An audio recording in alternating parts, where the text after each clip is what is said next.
बातें मत करिए।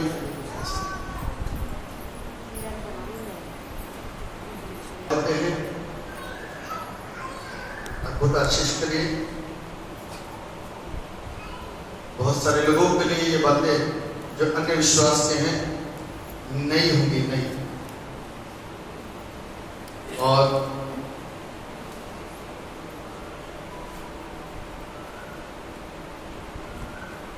अपने जो प्रभु में हैं उनके लिए उनको समझ में भी आया हुआ कि ये एक आशीष है। जब हम लोग परसों की रात 9:30 से लेकर सुबह 6:30 बजे तक रात्रि प्रार्थना में थे,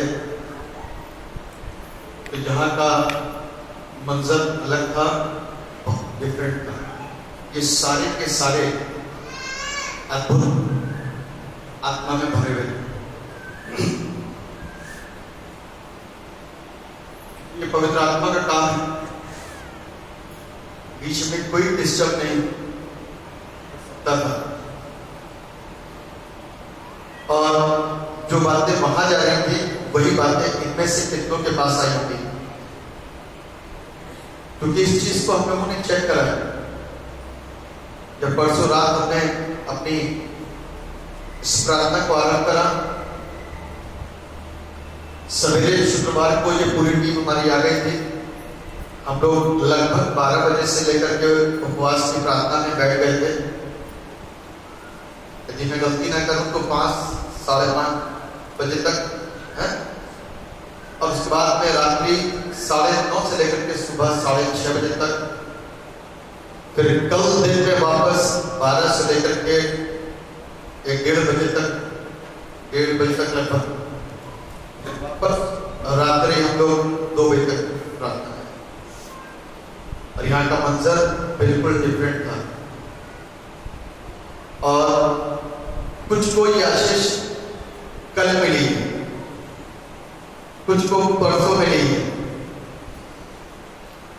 और अनुवाद के लिए जैसे प्रभु अगुवाई करता वैसे ही बोला गया, और परमेश्वर ने वैसे ही आशीष दी है। कल की आशीष है, और कल से ही परमेश्वर ने ये अद्भुत वरदान दिया। अनुवाद तो पता था, लेकिन एक व्यक्ति के जीवन के पास जाकर के उसके विषय में सारी जानकारी दे देना, ये कल की आशीष है। हालेलुया।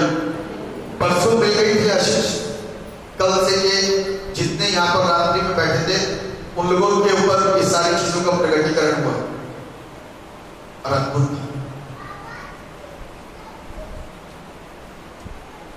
ये अद्भुत। और ये इम्पार्टेशन है,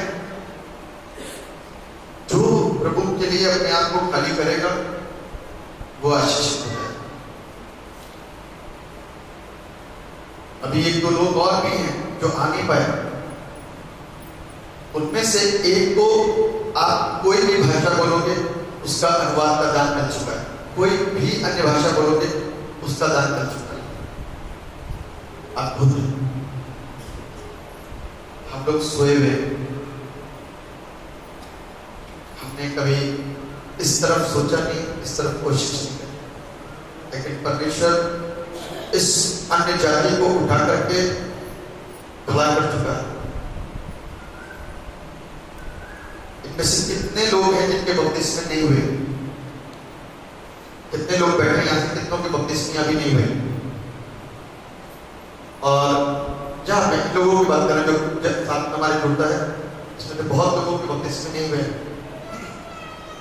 लेकिन आशीषें सबके पास। यदि मैं किसी से आपको प्रार्थना सुनाऊं तो एक योद्धा जैसी प्रार्थना है लोगों की, उस प्रार्थना में आप खो जाओगे, क्योंकि परमेश्वर ने ऐसे टैलेंट, ऐसे वरदान से भरा है। कोई दर्शन पे दर्शन ही देखता चला जा रहा है, और परमेश्वर उस दर्शन को पूरा कर रहा है। हालेलुया।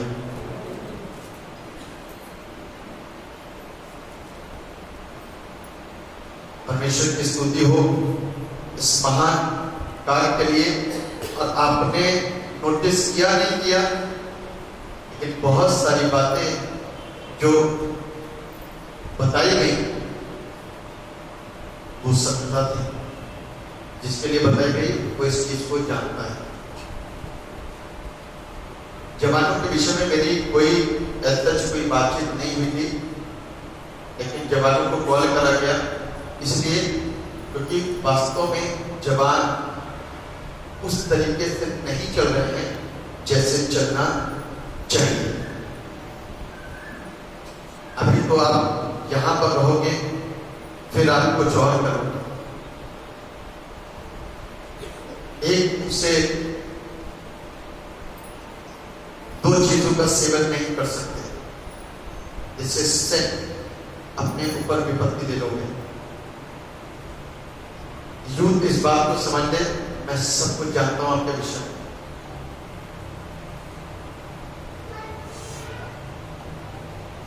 कैसे कर सकते हो आप? कंट्रोल करना सीखो। प्रभु से मांगो, कंट्रोल करना सीखो। इतना ही कहूंगा, कंट्रोल करो। आपसे बाहर प्रभु आपसे प्यार करता है और कैरेक्टर भरा है आपका कैरेक्टर आपसे बाहर आता। प्रभु वचन के द्वारा हमको कुछ सिखाना चाह रहा है। एक विषय के ऊपर मनन करेंगे, ज्यादा समय नहीं लूंगा मैं आपका। 3 पॉइंट शेयर करूंगा और उस 3 पॉइंट को आपको समझना है।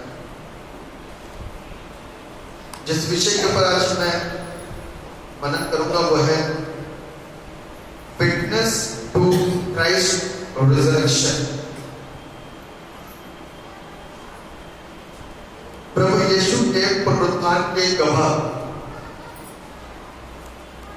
प्रभु यीशु के पुनरुत्थान के गवाह। जिन लोगों ने मंदिर के पर्दे को 2 भागों में फटते हुए देखा,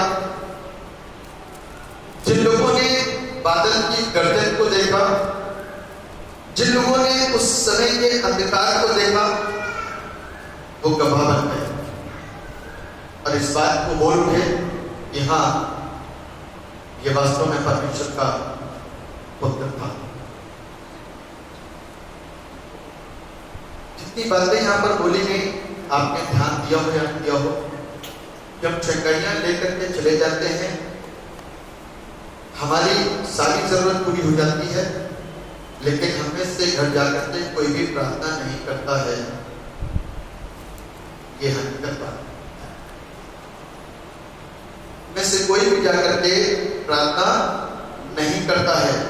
हम सिर्फ अपने स्वार्थ के लिए आते हैं, जीवन सौंपने के लिए प्रभु के पास में नहीं आते। जीवन सौंपने के उद्देश्य से हम प्रभु के पास में नहीं आते, स्वार्थ के लिए।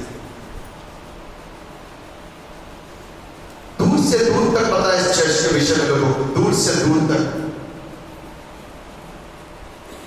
बहुत दूर दूर से लोग आते हैं।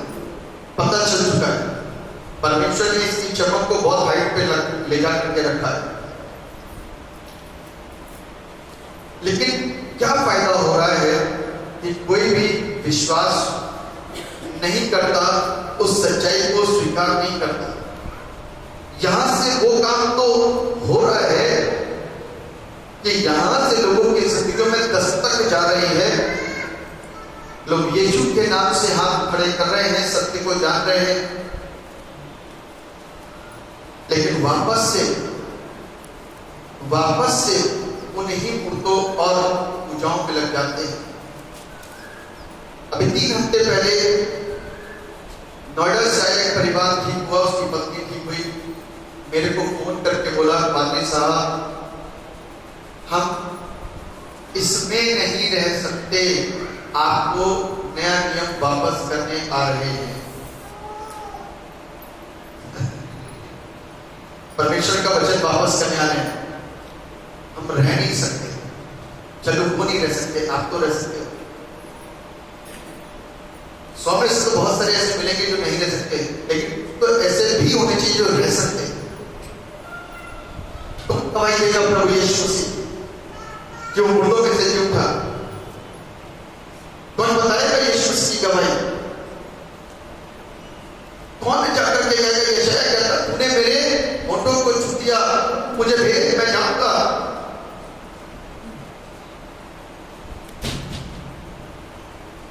अभी विश्वास का है, ज्यादा समय नहीं हुआ, प्रभु अद्भुत रीति से छू करके वचनों के द्वारा इस्तेमाल कर लेता है। एक अच्छा जीवन जीने के लिए, सीधी राह पर चलने के लिए प्रभु इस्तेमाल हुआ।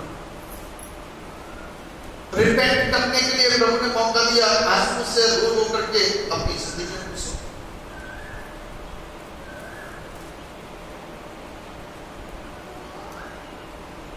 क्या आप कहोगे कि प्रभु ने आपको नहीं बुलाया और इनको बुलाया? क्या प्रभु पार्शियलिटी कर रहा है, पक्षपात कर रहा है? प्रभु आपका नहीं, किसी और का है?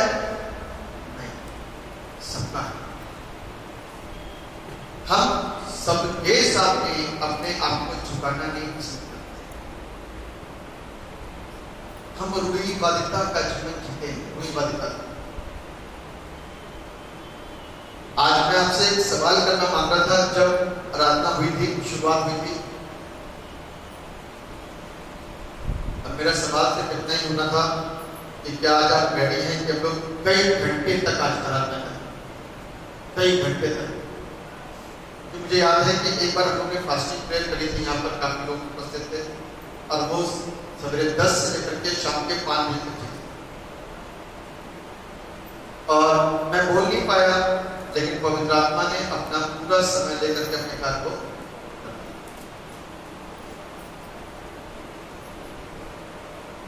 परमेश्वर दो जगह अपने काम को दिखाता है, यहां पर भी बोला और अपने काम को करके दिखा दिया। आज हम उस प्रभु यीशु के पुनरुत्थान के गवाह होने के लिए यहां पर उपस्थित हुए हैं। पुनरुत्थित प्रभु यीशु मसीह की आवाज को सुनने के बाद में शाऊल घबरा गया, कहता, बोल प्रभु तू कौन है जिसे मैं सताता हूं? यीशु ने कहा, मैं वो प्रभु हूं जिसे तू सताता है। मेरा नाम यीशु है, जिसे तू सताता है। कैसे सताता हूं? तुझे मालूम है अभी भी क्या लेकर के जा रहा है? परवाना लेके जा रहा है, लोगों को सताने के लिए, प्रभु के पंथ में बढ़ने वाले लोगों को मारने, पीटने, घसीटने और जेल में डालने के लिए करके जा रहा है। आज के बाद पलट करके मत देखना। आज के बाद हल पर हाथ रखने के बाद में पलट करके मत देखना कि क्या था पीछे, कौन सा जीवन था पीछे, कौन सा पत्थर था पीछे, कौन सी देवी थी पीछे, कौन से मनुष्य थे पीछे, कौन से राजा थे पीछे। तूने जीवते परमेश्वर चट्टान के ऊपर अपने हाथ को रख लिया है, अब पीछे पलटने की जरूरत नहीं है। अब पीछे पलटने की जरूरत नहीं है। आज हम बार बार पीछे पलट के देखते हैं, और बार बार जब पीछे पलट के देखते हैं तो मेरे प्रियो कहीं ना कहीं हम भी पत्थर बन जाते हैं। लूत की पत्नी क्या बन गई थी? नमक का खंभा। उसको अपने पीछे के जीवन से बहुत प्यार था, जो वो पीछे करके आए उससे बहुत मोहब्बत थी। वो पीछे के जीवन को छोड़ना नहीं मांग रही थी, पीछे की वस्तुओं को छोड़ना नहीं मांग रही थी, घर को छोड़ना नहीं मांग रही थी, जेवरात को छोड़ना पसंद नहीं कर पा रही थी। हो सकता है, हो सकता है। एक सवाल यहां पर उठता है कि परमेश्वर ने सदोम और गमोरा को नाश क्यों किया? कोई बताएगा कि परमेश्वर ने सदोम और गमोरा को नाश क्यों किया? कौन सा पाप था वहां पे? वहां पर सेम सेक्स का पाप था, सेम सेक्स का पाप। व्यभिचार तो स्त्री पुरुष के बीच में हो जाता है, लेकिन वो ऐसा गंदा और घिनौना पाप था जिसको परमेश्वर बर्दाश्त नहीं कर सकता, जिसको आज अमेरिका की गवर्नमेंट ने पास कर दिया है। स्त्री स्त्री के साथ में रह सकती है और पुरुष पुरुष के साथ में रह सकता है। दिस इज सिन, ये पाप है। और परमेश्वर उस पाप से नफरत करता है। हो सकता है कि लूत की पत्नी भी उसमें लिप्त हो, क्योंकि वापस पलट करके उसने देखा होता। वहां से निकलना पसंद नहीं कर पा रही है और लूत चाह रहा है कि वो अपने परिवार के साथ में बाहर जाए, क्योंकि वो तो बड़ी भीड़ के अंदर फंसा हुआ है और वो अपने बच्चों समेत बाहर आए, लेकिन वो बदतमीज बात में पड़ी हुई थी, सोच और विचारों में पड़ी हुई थी, तमाम प्रकार के बंधनों में लिपटी हुई थी और वो अपनी चीजों को छोड़ नहीं पा रही थी। और बाइबल बताती है कि उसने पलट करके देखा और वो नमक का डब्बा। ऐसे व्यक्ति जो बार बार पलट करके देखते हैं सच्चाई को जान लेने के बाद में, तो वो कैसे परमेश्वर के गवाह हो सकते हैं? They cannot be a witness to the Almighty God, who resurrected Christ. वो यीशु के गवाह कभी नहीं हो सकते। जब हमारा जीवन वापस लौटने का है, जब हमारा जीवन वापस लौटने का है, तो हम कभी भी प्रभु यीशु मसीह के गवाह नहीं हो सकते।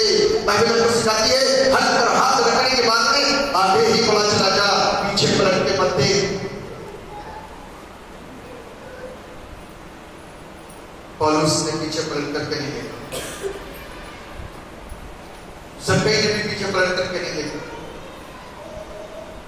पतरस ने भी पीछे पलट करके नहीं देखा। आगे आगे आगे आगे आगे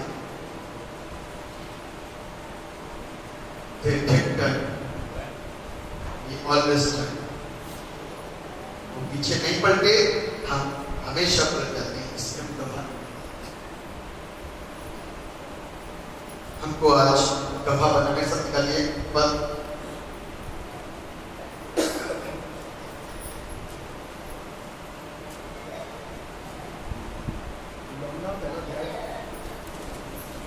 पत्रियों में पहला यूहन्ना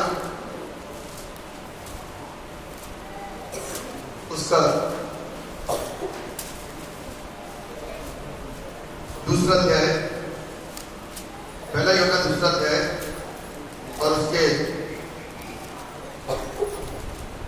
18 पद से पढ़िए जरा, जिसको प्रभु भाई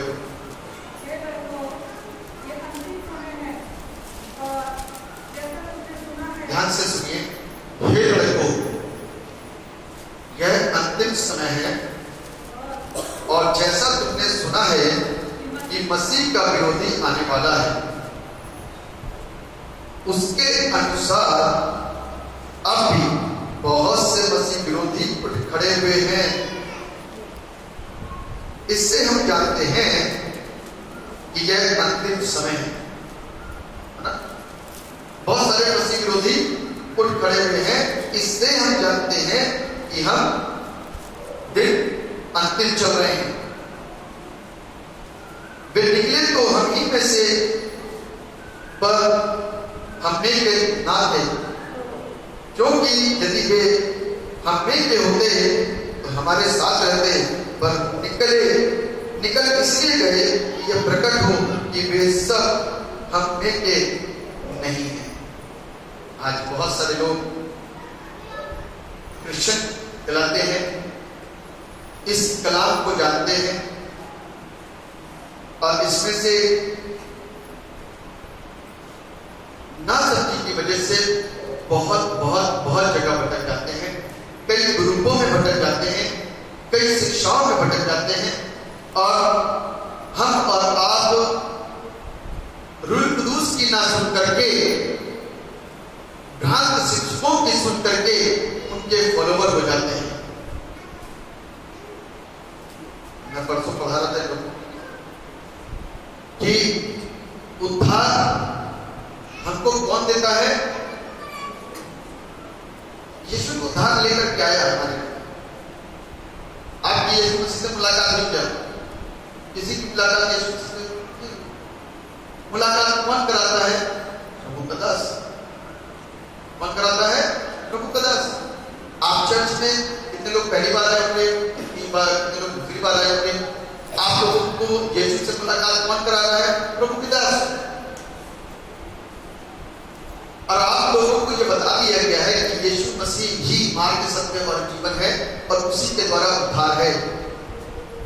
दान दक्षिणा, क्रियाकलाप, पद यात्रा, जल चढ़ाना, सूर्य नमस्कार, पत्थरों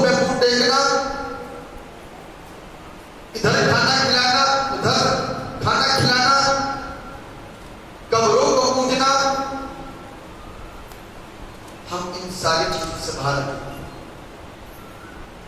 ये सारी चीजों से बाहर आ चुके हैं,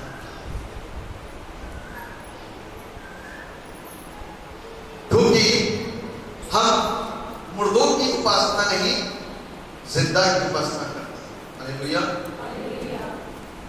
जब हम उपासना करते हैं तभी हम उसकी कमाई कर सकते हैं।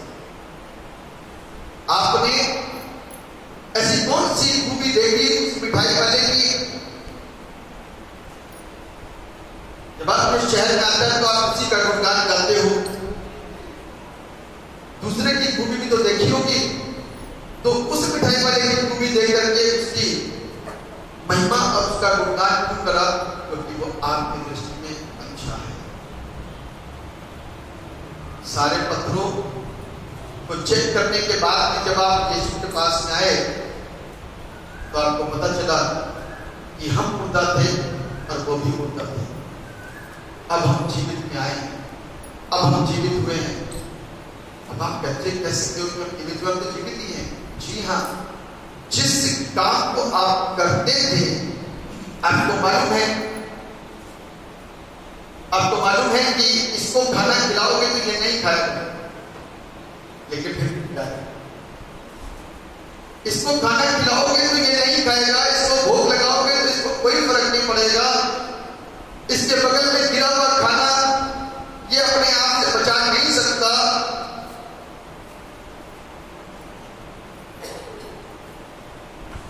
तो ये क्या है? मुर्दा। और जो हम हरकतें कर रहे हैं उसको कहते हैं पागलपन। यदि एक पागल सड़क पर हो, वो नग्न अवस्था में कूदे तो आप उसको क्या कहेंगे? पागल हो गया। और हम जो हरकतें कर रहे हैं, कभी शमशान घाटों में चले जाते हैं मुर्दों को पूजने के लिए, फूल चढ़ाने के लिए, सुरक्षित रखना मिट्टी हमारे कंकाल को, क्योंकि विश्वास नहीं है अंधकार में, और ऐसा जीवन है जिसमें विश्वास नाम की चीज नहीं है। भावनाओं में रह करके यीशु के साथ जीवन जीने उससे कोई फायदा नहीं। भावना से आप आशीष नहीं पा सकते। यदि आप सोचो कि आप भावनाओं में बैठ करके काम करोगे, 10 लोग क्या जाएंगे, तो 10 लोगों के कहने से काम नहीं चलने वाला। यीशु क्या कहेगा? मैं तुम्हें नहीं जानता। लेकिन जिस दिन यीशु के पास आ जाते हो उस दिन आप और मृत अवस्था से जीवित अवस्था में जाते हैं, और कितनी चीजों को हम आराम छोड़ करके बैठे हुए हैं। इस भाई घर के सब लोगों से बोल दिया, पूरे कुंबे से बोल दिया, मेरे घर में प्रसाद ना लाओ और ना किसी को दो,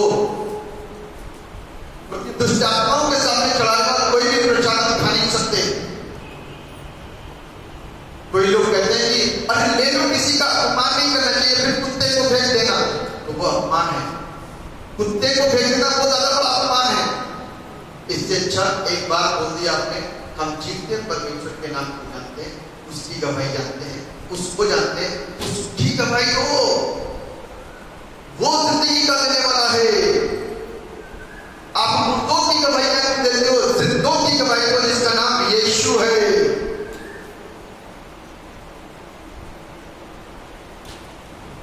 जब तक अगर दोगे नहीं, दूसरे समझेंगे नहीं, दूसरा समझेगा नहीं, तो यीशु के पास आएगा नहीं। यीशु के पास आएगा नहीं तो उद्धार पाएगा नहीं, उद्धार पाएगा नहीं तो मर जाएगा, और जो मर गया तो उसके खून का लेखा तुमसे भी लिया जाएगा। कलाम कहता है, पहले यूहन्ना 2 अध्याय कलाम कहता है इस बात को, बहुत मूर्ख है। पढ़िए जरा, वापस आ जाइए उस हिस्से पे, आइए उस हिस्से पे वापस पढ़िए, 21 पद को पढ़िए। मैंने तुम्हें इसलिए नहीं लिखा हाँ, कि तुम सत्य को नहीं जानते, हाँ, और इसलिए कि उसे जानते हो, और इसलिए कि कोई झूठ सत्य की ओर से नहीं। हाँ, लिखा है सत्य को तो जानते हो। यीशु को तो सब जानते हैं, कौन नहीं जानता? पुराना दशकों का ईसाई भी जानता है, आज का भी विश्वासी जानता है, कौन नहीं जानता? तो फिर बाकी सब कहना क्या मांग रहे हो? जानते तो है, क्या समझते हो? सकते हो? क्या वो हमारे जीवन से प्रकट हो रहा है? क्या हमारे जीवन से उसकी गवाही हो रही है? ये आप लोग देखो कितनी बेइज्जती करते दोस्तों। यदि कोई एक बंदा ट्रेनिंग करके आए, डॉक्टर बन करके आए और यदि कोई इंजेक्शन ना लगा पाए तो आप क्या कहोगे? सही बता, सही से क्या कहोगे? अरे बोल दो ना, बाकी तो सारी बातें बोलते हैं, ये भी बोल दीजिए। माँ बाप का पैसा बर्बाद किया, क्या सीखा तुमने, क्या करा तुमने? बस वहीं के वहीं रह गए। इतना तो बोल ही देंगे, थोड़ा बहुत तो बोल ही देंगे। तब हमसे कोई सवाल पूछेगा कि लिखे हुए कलाम के अंदर के विश्वासियों के जिंदगी होंगे, वो सांप और बिच्छू को उठा लेंगे, अन्य भाषाएं बोलेंगे, दुष्ट आत्माएं निकालेंगे, और वो सवाल यदि हमसे आपसे कर लिया तो हम उसका क्या जवाब दे पाएंगे? कोई जवाब है हमारे पास? दे पाएंगे प्रभु यीशु मसीह की गवाही? बस घर ही घर में घूम करके शिक्षा देते रहेंगे? बाहर निकल करके प्रभु के नाम को महिमा दें और प्रार्थना करिए लगातार। मैं प्रार्थना करता हूं अपने लिए भी और इस ग्रुप के साथ में भी, वचन का सही और शुद्ध ज्ञान हम लोगों को प्राप्त हो, बहकाने वाली बातें ना मिले हम लोगों को। आप जीवते परमेश्वर की गवाही जब देने चलोगे ना ईमानदारी के साथ में, तो जीवता परमेश्वर आपके द्वारा काम करेगा। हालेलुया। जीवता परमेश्वर मेरे और आपके द्वारा काम करेगा। इसलिए समाज के साथ सामना करना सीखो, समाज के साथ सामना करना सीखो। पहला स्टेप विश्वासियों के लिए, समाज के साथ सामना करना सीखो।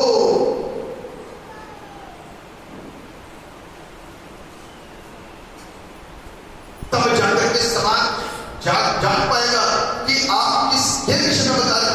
वो आपको ईसाई बोल सकते हैं, वो आपको कुछ नहीं कह सकते, वो आपको बहुत सारी बातें करते हैं, लेकिन आप प्रकट तो करो कि यीशु कितना महान क्यों है, मेरे अंदर से यीशु बार बार बाहर क्यों आता है। इस बात को प्रकट करो, दुआ करो उनके लिए, ताकि वो बंदा उस दुआ से उस जिंदगी को प्राप्त कर सके जिसके पीछे में कभी भी ना तो उनके माता पिता ने कभी देखा, सुना, जाना, समझा, और ना वो जान पाए। आपकी दुआ प्रभावशाली होनी चाहिए। हालेलुया। जिंदगी बदल जाने के बाद इंसान समझे वो उसका फैसला है, वो यीशु को स्वीकार करे ना करे वो उसका फैसला है। वो अपने आप कर रहा है, आप अपने हर एक कामों से छूट गए, उससे खून का लेखा आपसे नहीं लिया जाएगा। दूसरी बात, वचन का सही ज्ञान के द्वारा हम प्रभु की गवाही दे सकते हैं। वचन के सही ज्ञान के द्वारा हम प्रभु की गवाही दे सकते हैं। सही ज्ञान आज हमारे और आपके पास में सही ज्ञान नहीं है। कोई कुछ कहता है, कोई कुछ कहता है, कोई कहता है मैं पौलुस का हूं, तो कोई कहता है मैं अपुल्लोस का हूं, तो कोई कहता है मैं यीशु का हूं। सही ज्ञान क्या है, सही बात क्या है, सही शब्द क्या है, सही शिक्षा क्या है, उसको सीखो, उसको जानो। वापस पढ़िए इसी को, यूहन्ना में क्या लिखा हुआ है, 22वें पद को पढ़िए जोर से। झूठा कौन है, ध्यान से सुनिएगा, झूठा कौन है? केवल वो जो यीशु मसीह होने से इनकार करता है। झूठा कौन है? जो यीशु के मसीह होने से इनकार करता है। और मसीह का विरोधी वही है जो पिता का और पुत्र का इनकार करता है। मसीह विरोधी कौन है? जो पिता का और पुत्र का इनकार करता है। जो कोई पुत्र का इनकार करता है उसके पास, जोर से बोलो, उसके पास कौन से पिता की बात कर रहे हो? स्वर्ग के पिता की, खुदा की, जिसने यीशु पर ईमान नहीं रखा।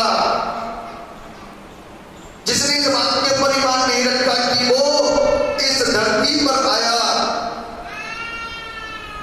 आप बता दो, सारे इलाज तो बता देते हो आप सब। पेट का दर्द कैसे ठीक होगा, आंख की तकलीफ कैसे दूर होगी, आंख की रोशनी कैसे बढ़ेगी, घुटनों का दर्द कैसे ठीक होगा।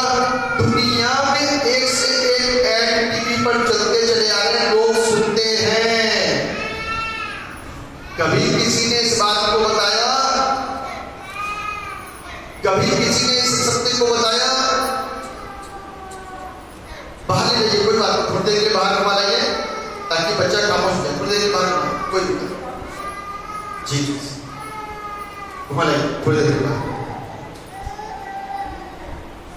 कभी किसी ने सत्य के विषय की दवाई बताई? सत्य कौन है? किसी ने बताया? टीवी में कोई ऐड आया, कोई डॉक्टर खड़ा हुआ, कोई खड़ा हुआ, सत्य की दवाई दी किसी ने? हर शरीर के रोगों की, हर शरीर के अंगों की, हर बीमारी की दवाई उसने दे दी। हर बीमारी की दवाई दे दी, बाइबल में बताती है, हर एक चीज की दवाई दे दी। लेकिन सच्चाई को समझने की दवाई किसी के पास नहीं। सच्चाई को समझने की दवाई किसी के पास नहीं है। कौन समझाएगा हमको सत्य? बगैर पवित्र आत्मा के कोई यीशु को यीशु कह नहीं सकता। बगैर पवित्र आत्मा के कोई यीशु को यीशु कह नहीं सकता। इस बात को ध्यान रखिएगा।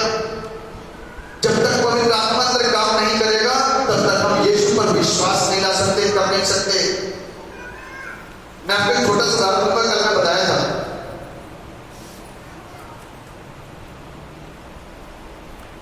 आप लोगों के घर में कई बार आपने ओडोनियल देखोगे, ओडोनियल आजकल नए नए पैकेट चल गए हैं घर में खुशबू फैलाने के, है ना? तो फ्रेशनर, बाथरूम फ्रेशनर, बहुत सारी चीजें।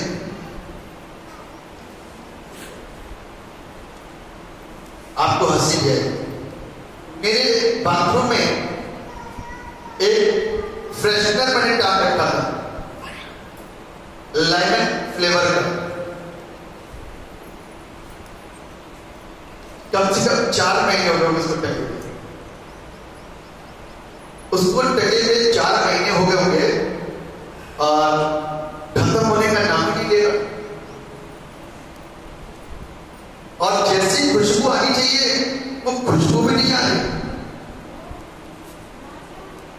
समझिए ये मसला क्या है।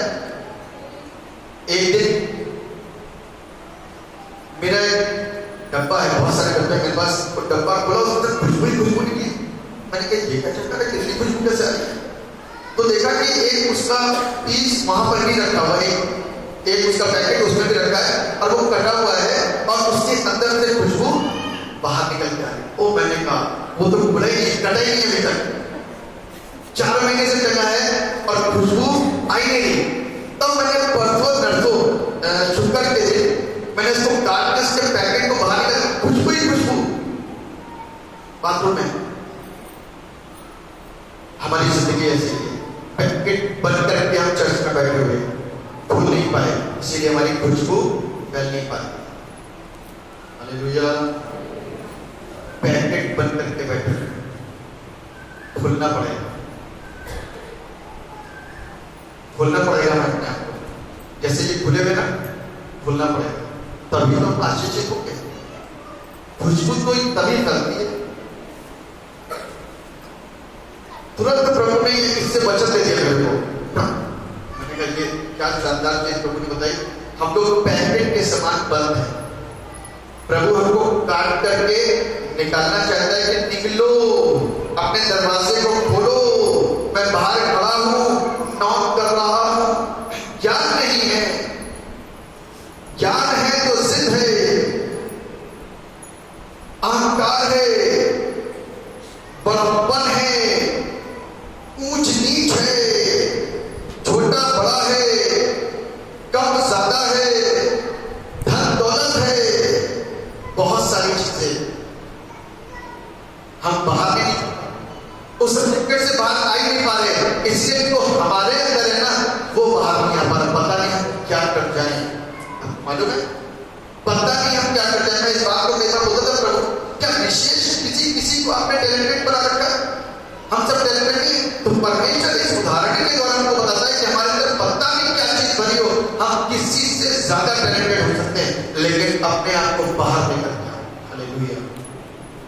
उसके लिए सही ज्ञान होना चाहिए, और जब सही ज्ञान होगा तो हम सही तरीके से अनुवाद के साथ में परमेश्वर की महिमा देंगे। तीसरा और अंतिम पॉइंट, अपने जीवन को दूसरों के लिए बांटना। अपने जीवन को दूसरों के लिए बांटना। जब हम अपने जीवन को दूसरों के लिए दे देंगे, अन्य देगा, हमारी जिंदगी आशीषित होगी। मैं इस बात को जानता हूं, एक बार आपको बता चुका हूं, बहुत सारे लोगों ने नहीं सुना होगा, आज आप भी सुनने, आपके लिए नया हो जाएगा, फ्रेश हो जाएगा, ताजा हो जाएगा। कभी किसी को बताने की जरूरत पड़े तो बता देगा। दो गांव थे, गांव, और दोनों गांव में एक दुकान थी, इसको फलसारी की दुकान कहते हैं, ग्रोसरी शॉप कहते हैं। वहां पर ये हुआ कि एक हफ्ते तक लाइट नहीं आने वाली, तो लोगों ने दुकान वाले से क्या करा, मोमबत्तियां खरीदनी शुरू कर। अब लाइट नहीं आई तो मोमबत्ती तो जलानी पड़ेगी, इन्वर्टर कितनी देर तक काम करेगा। लोगों ने जब सारे इन्वर्टर ठप हो गए, सारी चीजें बंद हो गई, तो दुकानों से मोमबत्तियां खरीदनी शुरू करी। एक दुकानदार ने कहा, यदि मैं इनको मोमबत्ती दे दूंगा तो मेरा क्या होगा? तो उसने अपनी सारी मोमबत्ती स्टॉक कर ली, रोक ली, किसी को नहीं दिया। लेकिन दूसरे वाले ने वहीं पर सोचा, कोई बात नहीं, दे दो, पैसा तो आएगा, दे दो, दे दो, उनकी रोशनी से मेरा घर जगमगाएगा, दे दो, ये उसकी सोच थी। और जब रात हुई तो एक गांव अंधेरे में पड़ा था, सिर्फ दुकान वाले के घर में एक बत्ती जल रही थी, और दूसरा गांव पूरा का पूरा जगमगा रहा था। लेकिन दुकान वाले के पास में रोशनी नहीं थी, लेकिन दूसरे के घरों की रोशनी से उस दुकान वाले का घर जगमगा रहा था। Hallelujah, hallelujah, hallelujah. क्या हम ऐसे गवाह बन सकते हैं कि अपनी जिंदगी से दूसरों जीवन की कट को ज्योति में तब्दील करें? अपने लिए मत सोचें, क्योंकि यीशु ने अपने लिए नहीं सोचा, दूसरों के लिए सोचा। हालेलुया। यीशु ने अपने लिए नहीं सोचा, दूसरों के लिए सोचा, हमारे लिए सोचा। और हमारा जब हम तब कहते हैं कि हम उसके अपने बन गए, तो जितने यहाँ बैठे हैं ये भी हमारे ही हैं, कोई गैर नहीं। जिस दिन ये आपके साथ में अपना पद होने लगेगा, तो ये आपके कभी भी बैरी नहीं होंगे। अभी बैरी हैं क्योंकि नए हैं, लेकिन एक दिन ऐसा होगा कि हो सकता है कि वो आपके मित्र बन जाएं, हो सकता है कि वो आपके रिश्तेदार बन जाएं, हो सकता है कि दूर के आपके भाई के मित्रों में से कोई मित्र हो जाए, तो आप उनको अपने घर उठाओगे बिठाओगे। लेकिन प्रभु के वचन के अनुसार आज से ही हर एक नए व्यक्ति के साथ में जो प्रभु के पास आता है, एक अच्छे भाईचारे का व्यवहार दिखाइए। मैं पादरी हिल्टन के द्वारा एक दिए गए उदाहरण को रखना चाहता हूँ कि पादरी साहब ने बताया कि मैं बस में सफर कर रहा था, मेरे बराबर में एक आदमी बैठा था, और कहते हैं कि मैंने उनसे वचन शेयर करा, और तो उनसे पूछा कि आप क्या करते हैं? कहने क्या करते हैं? मैं कुछ नहीं, ऐसे ही अपनी ड्यूटी करता हूँ। कहाँ जा रहे हैं? चलेंगे ऐसे करके काम पे जा रहा हूँ। और फिर अपनी बातों को शेयर करने लगा कि मेरे पास में एक आदमी आया हुआ, मुझे घर पहुँचना है। तो कहेंगे क्या होगा? कहेंगे एक आदमी सवेरे जान से आ गया, उसने कहा कि मेरे पास खाने को नहीं है, मेरे पास रहने को नहीं है। तो मैंने अपनी घर की चाबी उसको पकड़ा दी और कहा रहो और खाओ, मैं ड्यूटी जा रहा हूँ। तो पादरी साहब ने कहा, पास्टर हिल्टन, कि मैं तो सिर्फ प्रचार करता हूँ, ये तो प्रैक्टिकल करता फिर रहा। Hallelujah, hallelujah. हमको आज प्रैक्टिकल करने वाला बनना है। हालेलुया। अब समय नहीं रह गया, समय नहीं रह गया, हमको प्रैक्टिकल करने वाला बनना है। परमेश्वर हमसे दुआ करते हैं, प्रभु जब आपसे दुआ करते हैं कि हम आपके वचन की गहराई को प्रभु लोगों तक बांटने वाले बने, उन सच्चाइयों को प्रभु दूसरों तक ले जाने वाले बने। अपने जीवन से दूसरों के घर के अंधकार को रौनकदार अपनी ज्योति के द्वारा करने वाले बन सके, आप मदद कीजिए। यहाँ जितने बैठे हैं ये छुट्टी आपके नाम के द्वारा जीवन पाए और आपके धन्यवाद से अपने लहू में सब कुछ छुपा दीजिए, अपनी आशीष और अपनी कर्म से दुआ आपके नाम में मांगते जैसे सुनिए। आमीन।